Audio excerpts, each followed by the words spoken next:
mulai dalam jiwa tubuh dan roh kami Tuhan. Kami bersyukur Tuhan, karena saat ini hamba akan menyampaikan firman-Mu Tuhan. Urapi hamba-Mu, berikan hikmat daripada Engkau Tuhan, agar hamba-Mu bisa menyampaikan firman-Mu dengan bahasa sederhana yang dapat dimengerti Tuhan. Terima kasih Tuhan yang saya katakan. Amin.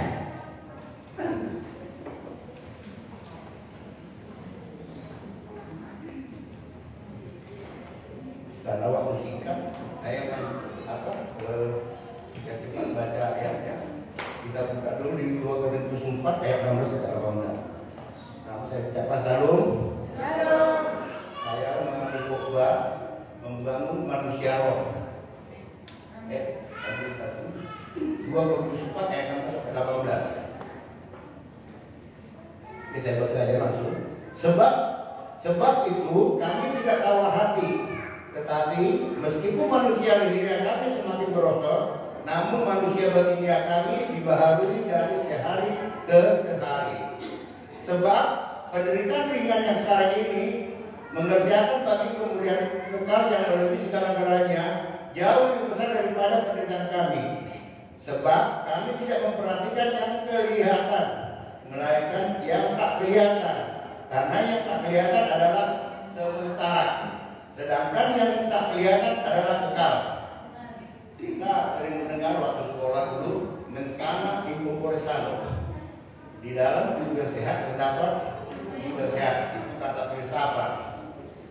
Tapi kita lebih percaya mana kata filsafat atau sudah dalam bidang Tuhan? Apakah karena tubuhnya besar, fisik kuat, ketika datang masalah dia pasti kuat atau bisa jatuh? Badan besar nih.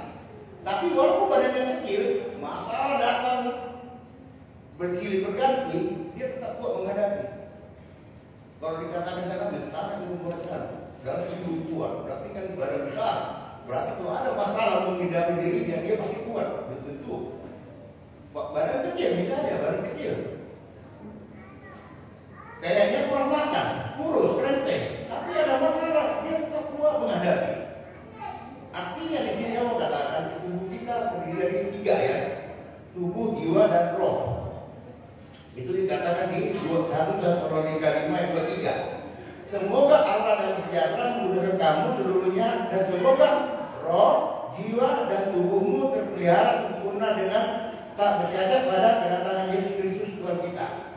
Dalam tubuh kita ada 3, tubuh, jiwa, dan roh. Saya mau katakan, seorang petinju agar jadi juara itu biasanya harus ada apa? Pelatih. Mungkin kita di sini juga. Apakah pelatihnya sudah pasti juara? Itu dulu katanya. Sudah pernah juara nggak pelatihnya? Belum tentu. Pelatih bola, belum tentu pelatihnya itu pemain bola. Dia bisa ngatur strategi, dia bisa mengalirkan juara. Tapi mau saya katakan di sini, terkadang kita pernahkah kita punya mentor juga? Mungkin kita udah kuat secara fisik, mungkin, tapi secara roh. Makanya sekarang pernah nggak kita konsultasi kepada gembala atau yang kita anggap yang lebih yang bisa mempengaruhi kerohanian kita? Pernah nggak kita? Atau kita masih ada kesombongan itu? Wah, belum tentu gembala dipintar saja. Gembala kan orangnya begini. Gembala dia punya kelebihan, punya kekurangan. Saya punya kekurangan, punya kelebihan. Pak Okman punya kekurangan. Tapi kalau udah bergabung, kekurangan di saya ada di Pak Gembala, ada di Pak Okman. Kekurangan di Pak Gembala ada di Pak Okman.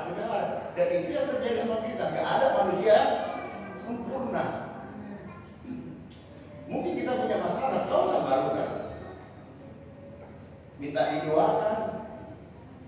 Karena kita itu sebenarnya kalau mau kuat itu mau jadi juara, mau jadi pemenang, ya kita harus bisa memilih mentor. Kalau tadi kan ada pelatih, kalau di dalam olahraga, mentor itu sangat diperlukan. Kalau lagi kita mengalami masalah, kita udah mulai goyang, akhirnya cepat tua mulai dulu. Tapi ketika kita menghubungi misalnya gembala, atau yang mungkin ada leader yang bisa dipercaya, saya punya masalah Pak, saya minta didoakan. Bukan berarti memang kami punya masalah, tapi dengan mentor-mentor ini, bapak-bapak rohani atau ibu rohani ini, mungkin masalah kita bisa berpikir. Karena tadi katakan visi tidak menentukan kita bisa menghadapi masalah. Bukan karena berbesar tekan, wah masalah apa bisa dihadapi? Tidak ada. Seperti dikatakan di apa ini kalau sebab itu kami tidak tahu arti, tapi meskipun manusia lainnya kami semakin merosot, namun manusia ketiga kami juga baru dari hari ke hari. Kita ketahui Paulus dan pelayanan dia masuk penjara sakit, tapi dia tak mau lemah dalam Tuhan. Kayak kita dalam kehidupan sehari-hari, walaupun kita menghadapi masalah, itu saya sekarang. Saat ini saya menghadapi masalah. Kenapa saya punya masalah? Apakah itu dari Tuhan? Sekarang kita bilang percobaan yang kamu alami. Yang diberikan Tuhan, kata kita juga kata firman. Tapi kepercayaan ini, apakah percobaan itu lahir dari Tuhan atau dari kita sendiri? Seperti saya sekarang, banyak kali capek ya, kan kalau berpikir terapi kan hanya dua, jatuh cinta sama jatuh tempo. Nah kalau udah jatuh tempo, bergetar nih. Kenapa bisa jatuh ada jatuh tempo? Ya karena ada masalah lalu kan. Kita berani kredit motor, kita berani kredit mobil, kita berani kredit rumah. Kenapa? Apakah itu kehendak Tuhan atau kehendak kita? Dulu, apakah kita ketika ngambil rumah pernah bertanya kepada Tuhan? Ketika kita beli motor, pernah bertanya kepada Tuhan? Ataukah kita karena kita ngambil motor rumah itu biar orang lihat saya hebat, biar orang lihat saya orang kaya, biar orang lihat saya orang sukses, tanpa lebih dulu berdoa kepada Tuhan.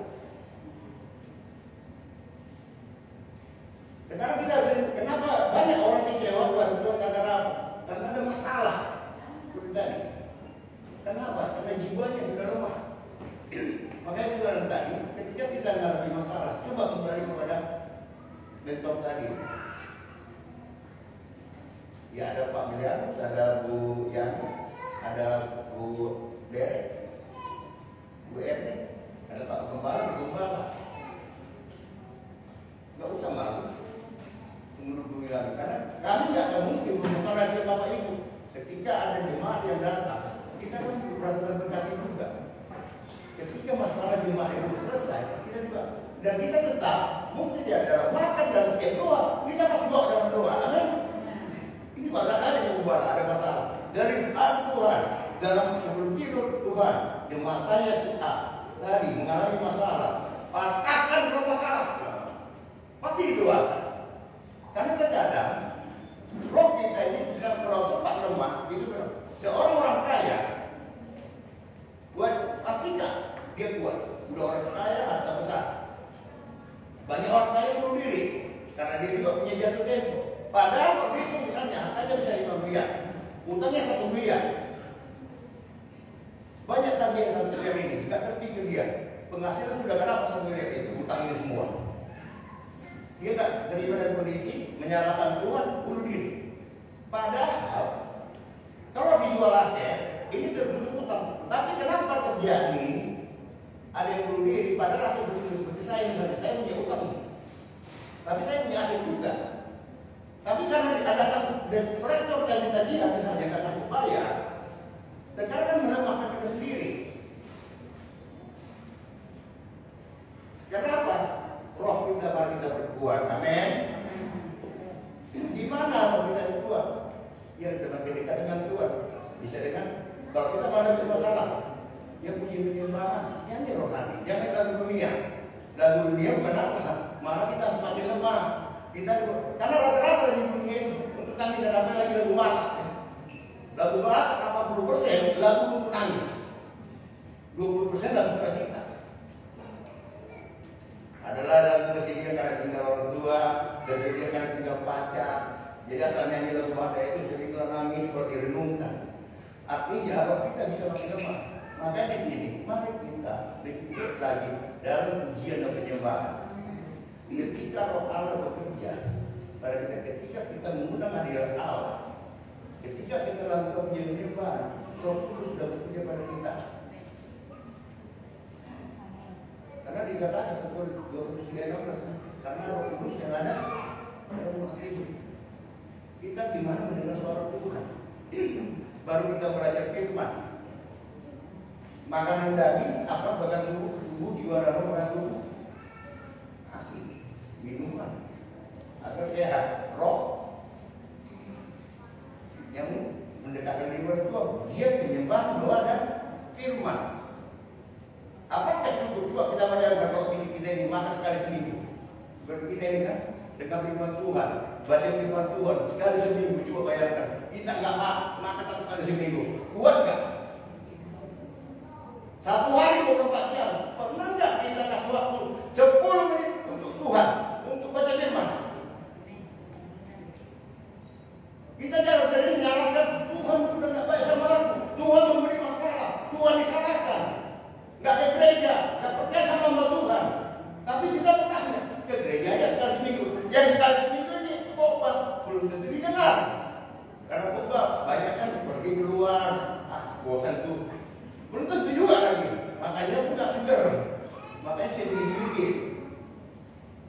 Coba kita bayangkan sekali seminggu kita apa? Makan. Waktu 24 jam sehari untuk Tuhan, untuk baca firman Tuhan 10 menit, pernah nggak kepikiran?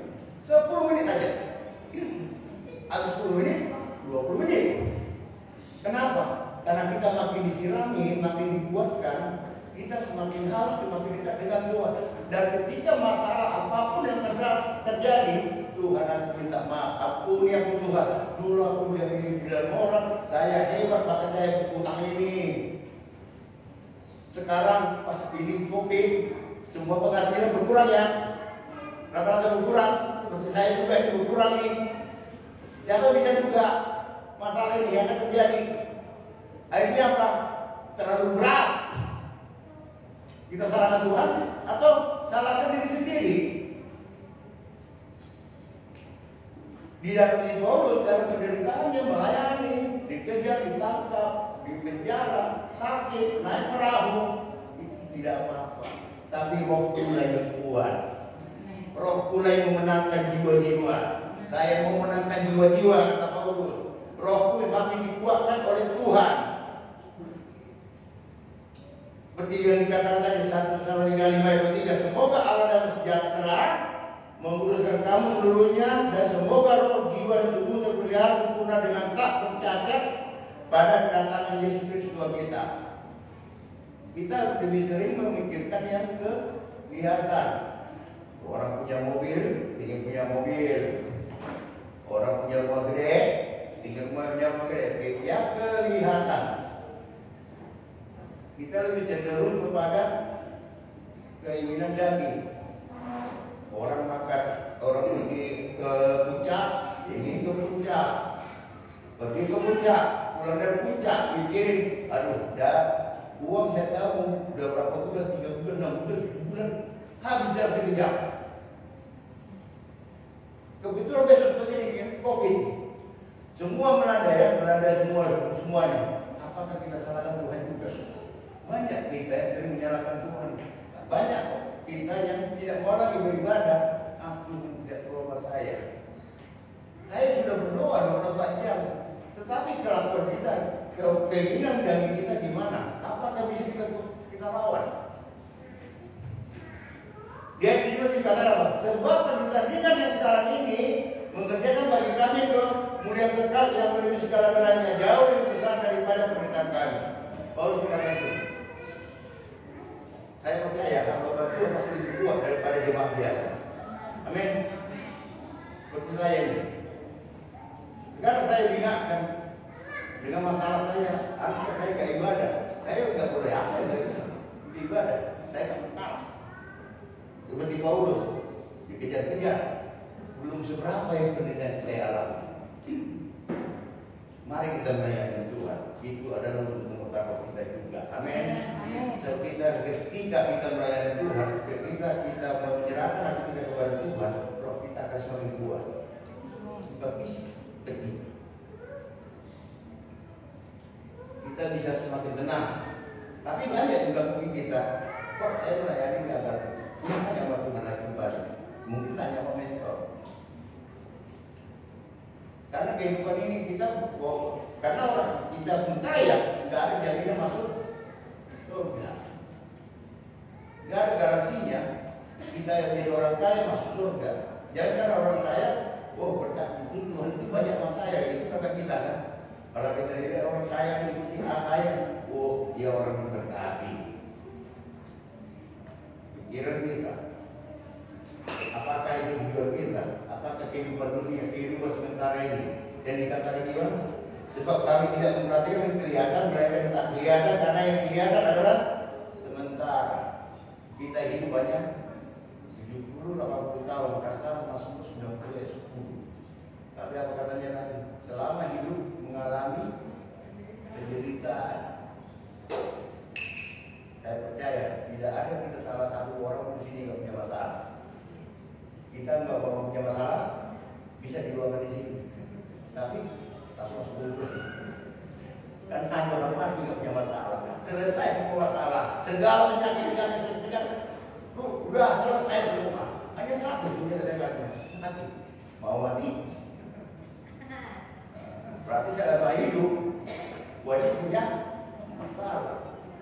Masuk 19-10 coba masuk 19-10. Itu kata Tuhan. Bukan kata saya. Masuk 90-10.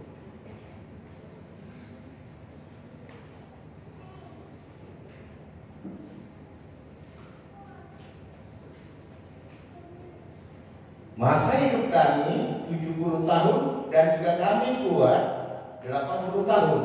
Dan kebanggaannya adalah kesukaran dan penderitaan. Berarti semua punya masalah kita. Sekarang kita kan kalau udah Tuhan, kenapa sih? Bisa menyelesaikan masalahnya. Oh, dia dekat dengan Tuhan. Semakin dekat, semakin diperbaru. Oh, dia melayani Tuhan. Kita bukan mengejar kelihatan, mari kita kejar yang tak kelihatan, yaitu roh, tubuh, jiwa, roh. Karena itu surga itu apa?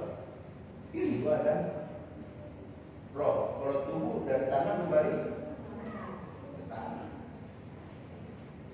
Mari kita kuatkan iman kita dengan firman.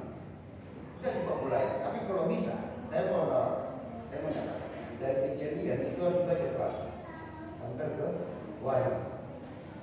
Kalau mau memahami kitab-kitab setelah kitab Musa, kitab Hakim-Hakim, kitab para nabi, itu tak akan bisa kita pahami tanpa memahami kitab Musa.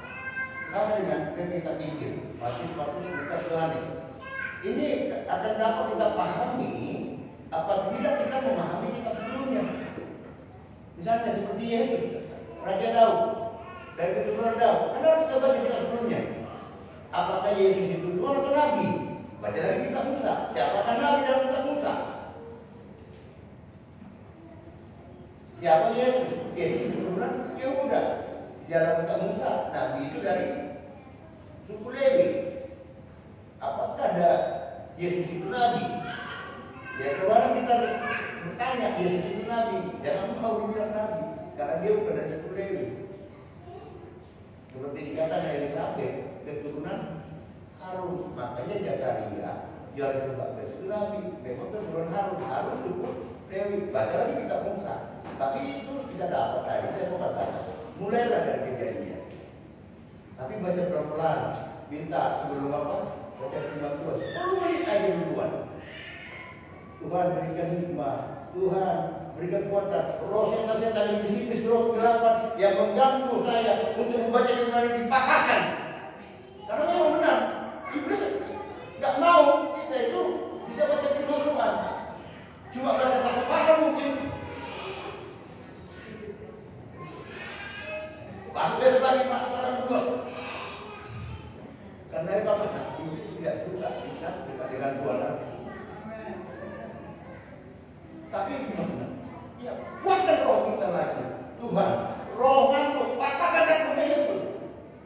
Saya percaya, pasal 1, 5 pasal sehari bisa selesai. Amin. 5 pasal sehari bisa selesai. Setiap ngantuk, roh ngantuk, katakan dalam nama Yesus. Kalau diikutin, benar.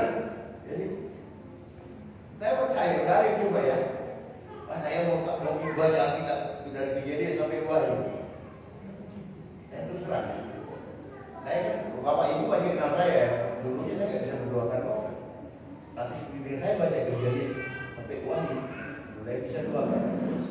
kedua kali.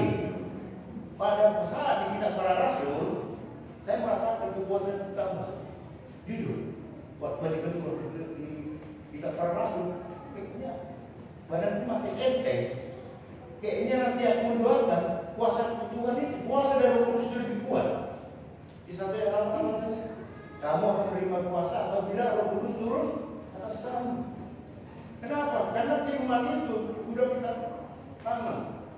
Saya merasa di kitab para rasul, kayaknya badan saya makin enteng. Kayaknya saya semakin merasa kalau mendoakan orang semakin lebih kuat. Tapi ya dari kejadian ya, pakai wahyu. Itu pengalaman saya. Saya merasakannya. Apa itu? Kekuatan itu kayaknya. Nah, kalau saya percaya, kita yakinkan diri kita. Mari kita kuatkan lagi firman nama diri kita. Amin. Kalau ngantuk, patahkan Indonesia. Saya percaya bisa.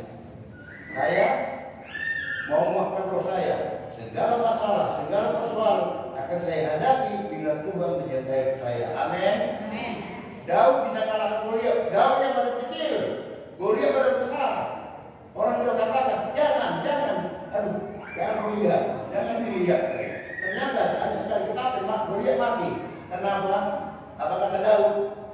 Itu semua karena penyertaan Tuhan. Apapun masalah kita, ketika ada penyertaan Tuhan, saya percaya kita akan bisa menghadapi persoalan kita. Amin. Makanya ketika berdoa, jangan minta berkat aja. Tuhan, mampukan saya dalam setiap permasalahan hidup saya.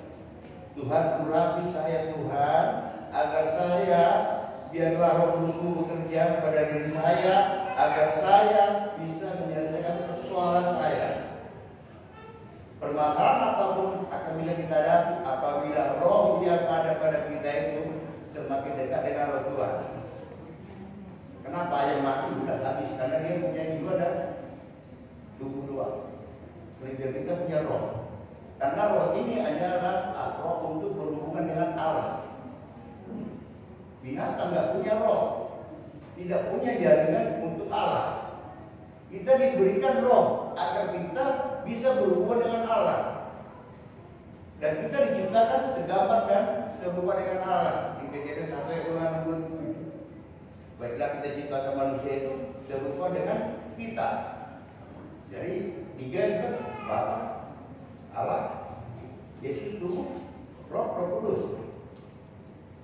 Kita harus di Yeskiel 36 ayat 27 apa katanya?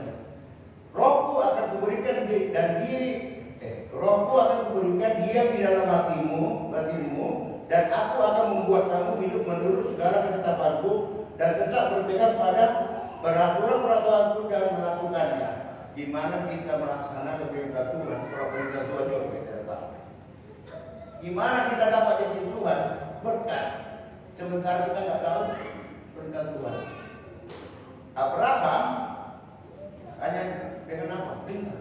Pergi, dia kaya, pergi, dia pergi. Berikan anakmu, berikan. Dia bisa dengar suara Tuhan. Coba kita berikan anakmu. Oh, cuma satu, jangan. Seperti Yesus, 2 hari lagi anak manusia kan disalibkan, 2 hari lagi Paskah. Dia bukan malah menjauh, tapi dia mendekati dan salib agar darah kita, dosa kita ditebus. Dan ketika dosa kita tebus, kita percaya. Ketika kita semakin dekat sama Yesus, hidup bersama Yesus, roh kita kan seperti Tuhan. Kata Yesus lagi sebelum dia berangkat ke surga, pergilah jadikan semua bangsa amanat kamu sebelum ke surga. Sama kalau orang tua kita meninggal, wah kumpul semua apa pesannya ya. Ini jangan sampai gak dijalankan pesannya. Dan ketika Yesus mau berangkat ke surga, apa pesannya? Terakhir dia berangkat ke surga, pergilah jadikan semua bangsa.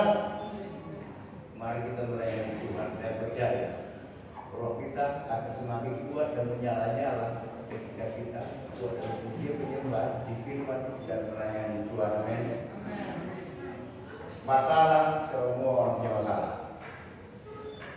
Kalau kamu punya masalah, hanya satu jawabannya. Dia tahu, jangan bunuh diri. Karena dosa dosanya nggak bisa diampuni. Karena dia udah membunuh, karena nyawa itu haknya Tuhan. Persoalannya adalah saya kuat dalam Tuhan. Apabila rohku dekat dengan Tuhan, amin. Apa kata perintah Tuhan? Apa kata Tuhan? Mari kita ikutin dan mari kita melayani Tuhan juga. Amin. Kalau udah dikatakan melayani, dalam sunnah mesti sebagian. Padahal itu amanah agung, tapi harus saya sampaikan. Pergilah jadi semua masa berikut. Satu orang bertobat, 1000 malaikat bertemu di surga. Satu orang kita bawa jiwa di sini, 1000 malaikat bertepuk tangan di surga. Berarti jangan melihat yang kelihatan, lihatlah yang tidak kelihatan. Kehidupan kekal, kehidupan yang kelihatan hanya 70-80 tahun dan kita hanya menderita. Mau kaya, mau miskin, mau setengah kaya, semuanya menderita. Jangan katakan cuma saya yang menderita, semua. Gembala juga menderita. Tapi ketika rohnya kuat, seperti saya, kalau di pasar ada banyak berpikir gini, kayak ini tuh kelipatan aja dulu, ada 100 juta. Tenang aja, biasa aja ya. Kayak gak punya masalah aja. Tapi kalau dipahami, kalau ada yang bikin saya juga, ini saya udah utara. Tapi pikiran orang 100 juta. Karena kita bawa tenang terus. Ada masalah tenang saja. Kayak gak tahu masalahnya. Padahal kenapa? Karena memang saya ingat firman Tuhan. Memang kamu hidup mengalami penderitaan, mengalami kesusahan. Semua orang juga mengalami. Kenapa kamu susah? Yang penting kerjakan, mampukan Tuhan, berikan roh pada engkau. Masalahku bisa selesai apabila engkau menyatakan. Tapi kalau rapi juga, engkau boleh biar engkau sebagai pokok dalam engkau. Tetapnya, saya percaya masalah apa pun kita bisa hadapi. Amin. Mari kita berdiri.